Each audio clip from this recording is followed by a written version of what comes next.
আবু সাহেব এখন তো খুশি। মুই 1 লাখ খুশি এই দেখেন না এটা না লোলাইয়ে পড়তে আছে আসি। উকিল সাহেব ওই আপনি ভালো মানুষ, আপনি চাইলে অনেক টাকার বিনিময়ে আমগো বিপক্ষে চলিয়ে যাইতে পারতেন, কিন্তু সেইটি আপনি করেন নাই। আপনার অনেক অনেক অনেক অনেক ধন্যবাদ। আল্লাহ মগো দিকে মুখ তুললে চাইছে। দেখেন ওই যেকালে চেয়ারম্যান আইয়া মগো বাড়ির উপর মারছে, সেকালে মোর স্ত্রী ওই যে মারজান কিন্তু অনেক ভদ্র একটা মেয়ে, সে কিন্তু চেষ্টা করছে তারা বাঁচানোর, কিন্তু দেখেন ওই অসাব্যরা বলতে আছে মারজান খুন করছে। আমি এই কারণেই বলছিলাম যে পোস্টমর্টমটা এখন কর, যেকালে মরছে। মোর কথা তারা মানে নাই, কবর দিয়ে দেছে, আর মোর মারজানরা ফাঁসির দড়ি ঝুলাইবে কত চেষ্টা করতে আছে।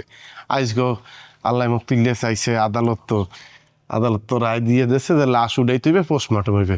আমি আসলে অনেক কৃতজ্ঞ আপনার দ্বারে। আসলে উকিল সাহেব ওই সত্যের জয় চিরদিনই হয়। এই যে সেকেন্ড চেয়ারম্যান একটা বদ মহিলা, মনে করেন এর একটা চালাকি করছে। চালাকি করে কি করছে, মায়ের লাশটারে কোনো রকমের পোস্টমর্টম না করে মারি দিয়ে দিচ্ছে। এখন বাবির ভাষায় দিব আল্লাহর মায়ের। এখন কি হইল, এই যে পচা গলা লাশটা যখন কবর গন্দি উড়াইব, নিজের মায়ের পচা লাশ এ দেখবো কেমন তারা? হ্যাঁ, এইটা আল্লাহর পক্ষ তো একটা বিচার শাস্তি হবে। স্যার কথায় আছে না, অতি চালাকের গলায় দড়ি। আর শাস্ত্রে আর একটা কথা আছে, পরের লেগে গর্ত করলে এই গর্তে নিজের লেগেই পড়া লাগে। এখন নিজেরাই এই গর্তের মধ্যে পড়ছে, তা বুঝুক মজাটা। ওটা তো আপনারা সবসময় ছিলেন, দেখেছেন না? যে চেয়ারম্যানের উকিল হারুন সাহেব অনেক চেষ্টা করেছে যাতে লাশ কবর থেকে তুলতে না হয়, কিন্তু বিজ্ঞ ম্যাজিস্ট্রেট সত্যের পক্ষে অনড় ছিলেন। এই জন্যে আমাদের লাশ তোলার আবেদনটা বিজ্ঞ আদালত মঞ্জুর করেছে। আচ্ছা স্যার, আমার একটা বিষয় জানার আছে। এই লাশটা যে লাশটা তুলবে কেডা? সেকেন্ড চেয়ারম্যান আর হ্যার মামা না কে? এটা একটা প্রসিডিওর আছে। লাশ তোলার জন্যে পুলিশ যাবে, পুলিশের সাথে ম্যাজিস্ট্রেট যাবে, এবং তারা গিয়ে লেবার দিয়ে লাশ তুলবে। তোলার পরে এটা মর্গে পাঠাবে। মর্গে পাঠাইলে এখানে ডোমরা এটা কাটাছেড়া করবে। পরবর্তীতে পোস্টমর্টেম শেষ হলে লাশটা যাদের লাশ তাদের কাছে ফেরত দিয়ে দিবে।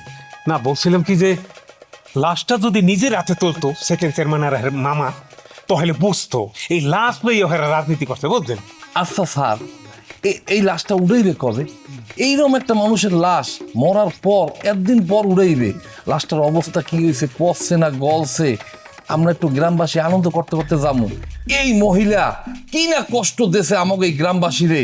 এই মিলন, এই কি কও, কি হ্যাঁ কি কও? সরি, একটা মানুষ মরিয়ে গেছে, হ্যাঁ ভালো করছে মন্দ করছে, যেদিন মরছে সেই দিনই শেষ। বিচার সেজাই ওই পারে ভোগ করবে, ভালো করলে এইটার ফল ভোগ করবে। তুই আনন্দ করবি। এই লাশ উড়ানোর পক্ষে কিন্তু মুই ছিলাম না, প্রথম থেকেই ছিলাম না। তারা বাধ্য করছে। যদি মারজানের বিষয়ে তারা এই মিথ্যে মামলাটা না করতে, মারজানরা এই হেনস্থটা না করতে, তাহলে আমি কোনো কেরমেই এই লাশ উড়ানোর আবেদন করতাম না, বাধ্য হইয়া করছি। উকিল সাহেব, ওই আপনি মেলা কষ্ট করছেন, হ্যালে কি মোরা উঠুন? হ্যাঁ, উঠতে পারেন। আমার আর একটা কেস নিয়ে ব্যস্ততা আছে, আপনারা এখন যেতে পারেন। আপনার আসলেই ধন্যবাদ, অসংখ্য ধন্যবাদ। আচ্ছা ঠিক আছে, জি। আসসালামু আলাইকুম।